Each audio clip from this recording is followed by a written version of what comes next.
എല്ലാവർക്കും നമസ്കാരം. എൻ്റെ പേര് Dwitheesh. Government ITI Malampuzha mechanic tractor ട്രേഡിലെ ഗസ്റ്റ് ഇൻസ്ട്രക്ടറാണ്.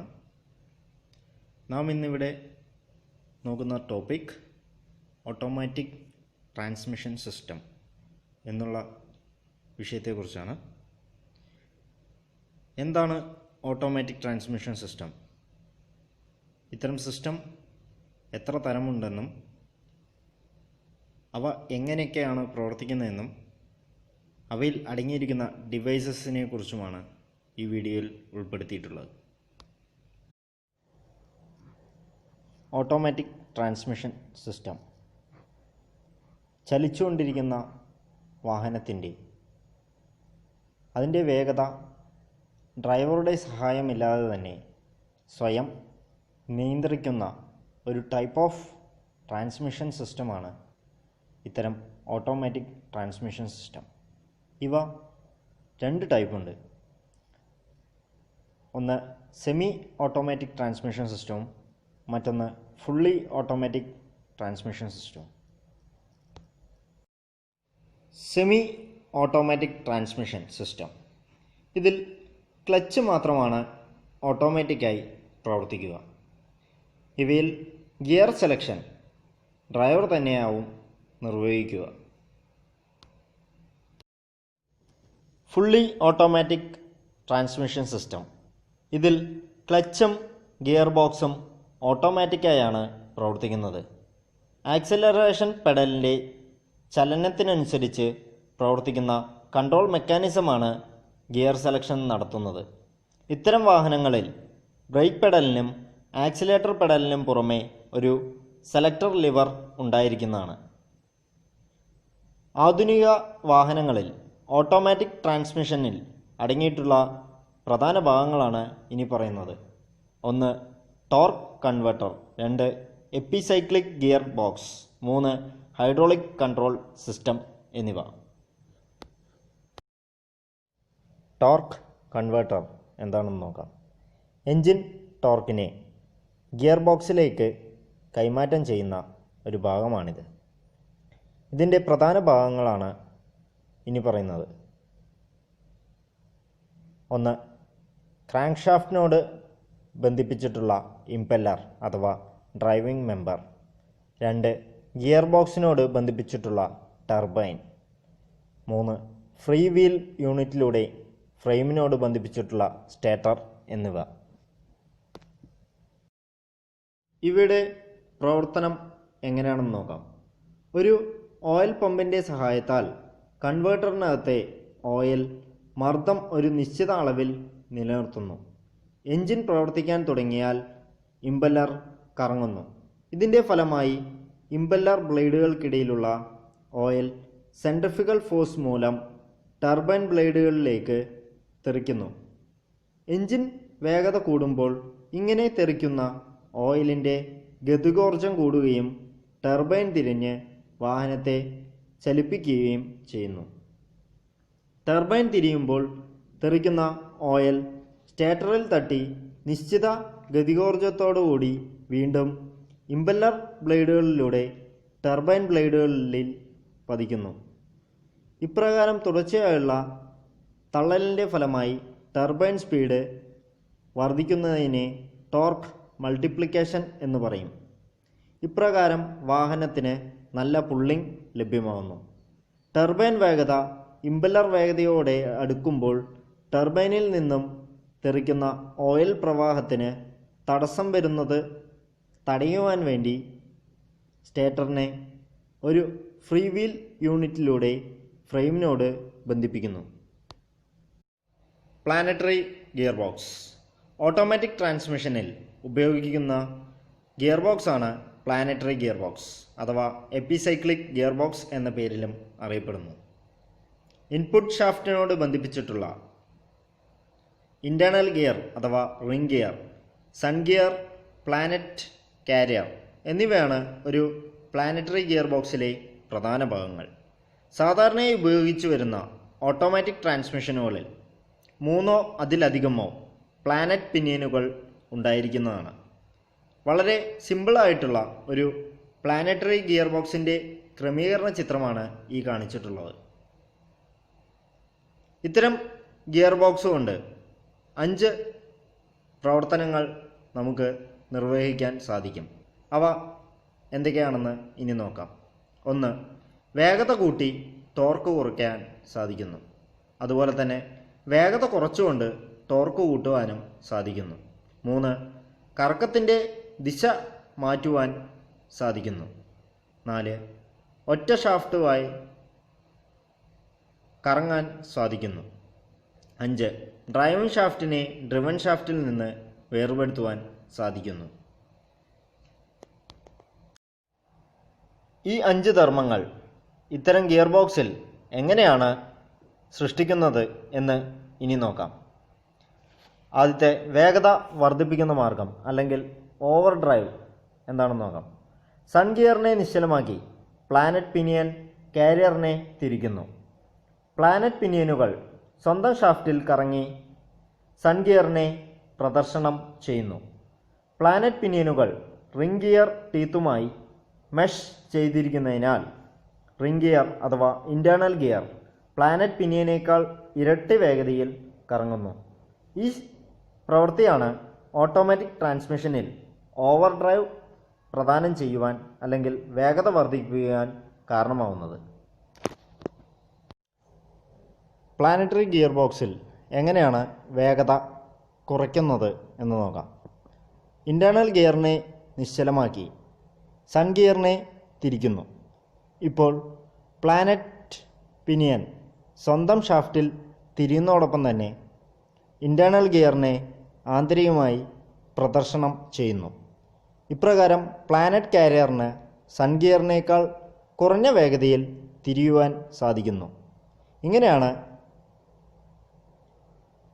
ഗിയർ റിഡക്ഷൻ നടത്തുന്നത്. റിവേഴ്സ് ചലനം എങ്ങനെയാണ് ഉണ്ടാകുന്നതെന്ന് നോക്കാം.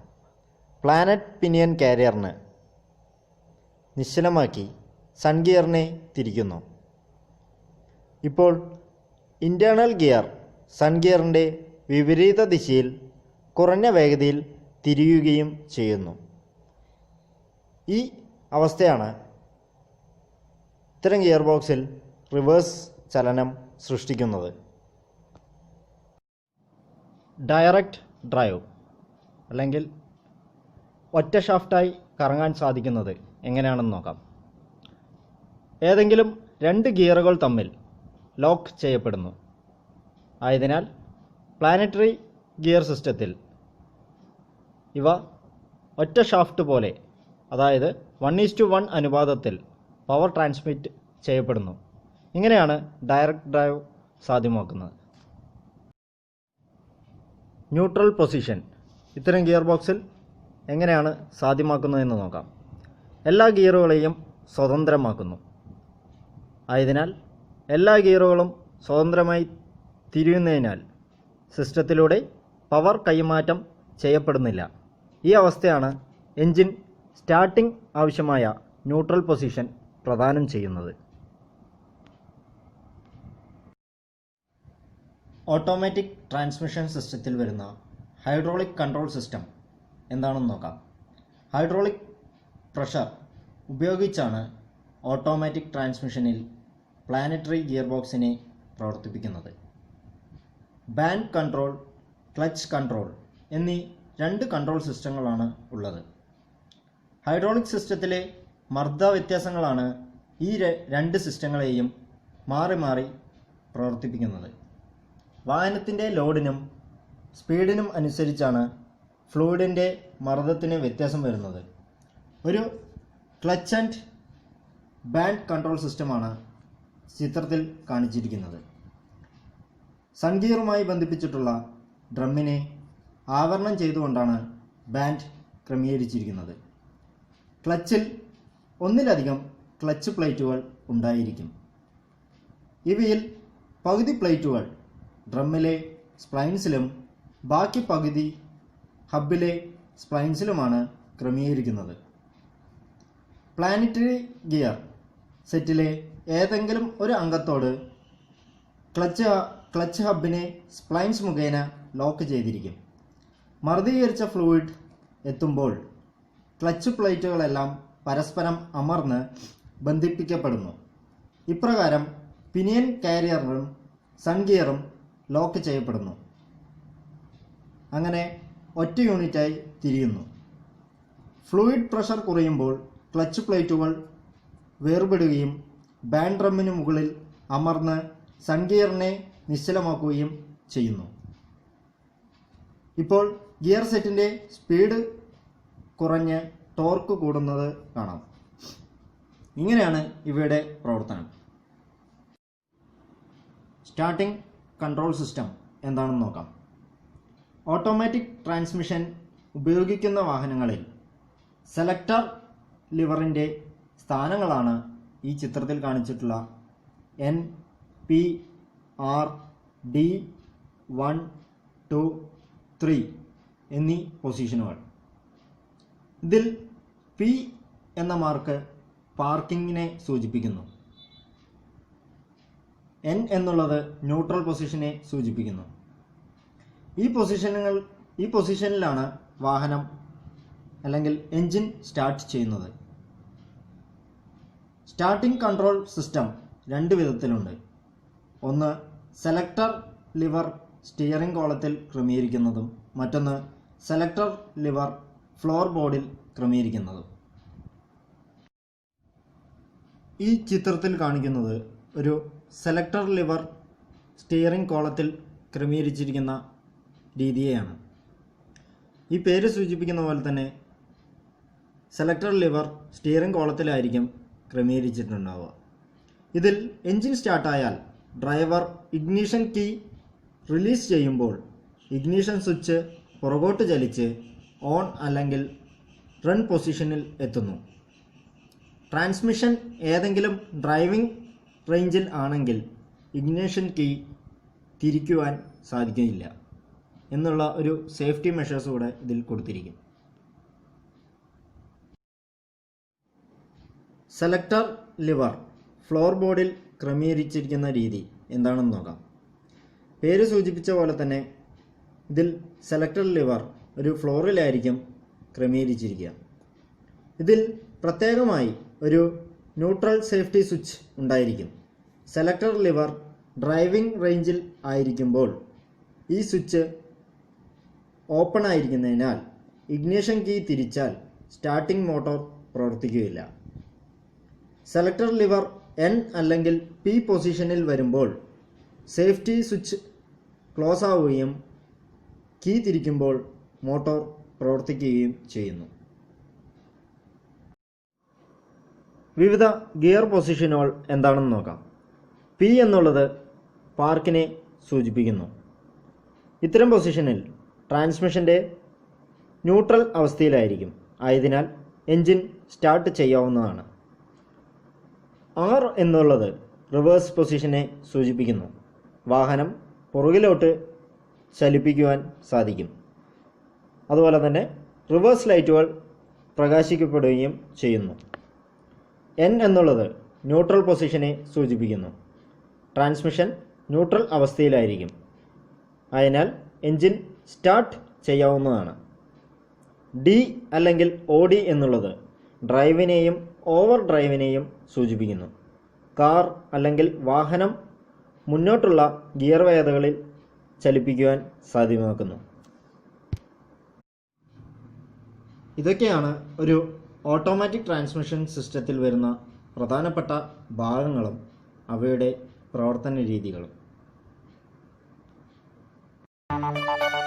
Today, automatic transmissions are composed of a torque converter and several multi-plate clutches, multi-plate brakes and band brakes. Furthermore, a revenue planetary gear set is used to provide more forward gear ratios than a simple planetary gear set. A revenue gear set is a double planetary gear set. It consists of a small sun gear that meshes with 3 gears that surround it like planets. The shaft of a large sun goes through the hollow shaft of the small sun. The outer planets couple with the large sun, the planets of the small sun, and the ring gear. All planets of the transmission have a single planet carrier. With this kind of automatic transmission, 5-gear ratios can be achieved by locking and connecting components. In first gear, the small son is driven by the torque converter, which is driven by the engine. The planet carrier is held still by a multi-plate brake or one-way clutch, so it cannot rotate. The ring gear is connected to the output and drives the wheels of the car. In second gear, the planet carrier is no longer a fixed member of the system. Now it can rotate freely. However, the large son is held stationary, so the large son cannot rotate. But once again, the small son is the input of the system and drives the ring gear. In third gear, a gear ratio of 1 is accomplished by locking all relevant parts of the planetary gear set. Now, the whole planetary gear set is rotating. In fourth gear, the planet carrier is the input. The large son is held stationary, and again, the ring gear drives the wheels of the car. In reverse gear, the large son serves as the input. As in first gear, the planet carrier is held stationary by a braking unit. The ring gear is the output. Now, let's have a quick look how multiplate clutches can be used to change gears. Both clutch baskets are connected to and driven by the engine, always. When one of the multiplate clutches is engaged, the mechanical energy produced by the engine is transmitted to the corresponding gear.